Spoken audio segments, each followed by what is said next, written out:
Sem Eva Menart in sem vodja oddelka za konzerviranje in restavriranje v Narodnem muzeju Slovenije. Ukvarjam se predvsem z naravoslovnimi raziskavami predmetov, veliko večino analiz oziroma raziskav pa naredim na kovinskih predmetih. Kovinske predmete raziskujemo z rentgensko fluorescenčno spektrometrijo oziroma XRF, zato uporabljamo prenosni ročni inštrument, ki ga lahko vidite tukaj. Velika prednost tega inštrumenta pa je, da analize lahko naredimo na popolnoma neinvaziven način, se pravi, predmeta med analizo nič ne poškodujemo in z analizo ugotovimo, kakšna je elementna sestava površine predmeta, se pravi, iz katerih kovin ali zlitin je predmet sestavljen in če so na površini še recimo kakšni ostanki pozlate, posrebritve ali česa podobnega. Naravoslovne raziskave običajno delamo predvsem iz dveh razlogov.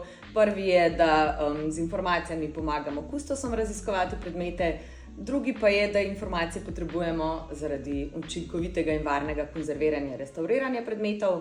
Zato, da lahko moji kolegi konzervirajo, restavrirajo predmete na primerne načine, s primernimi postopki, raztopinami in tako naprej, je zelo pomembno, da vejo, iz kakšnih materialov so predmeti sestavljeni, oziroma če je morda na površini še kakšen ostanek kakšnega drugega materiala, da se pač to po nesreči ne odstrani.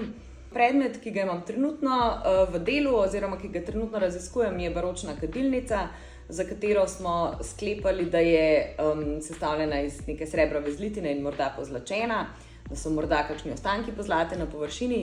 Žal se je pa izkazalo, da je predmet pretrpel kar grob poseg, nekje verjetno tekom njegove uporabe.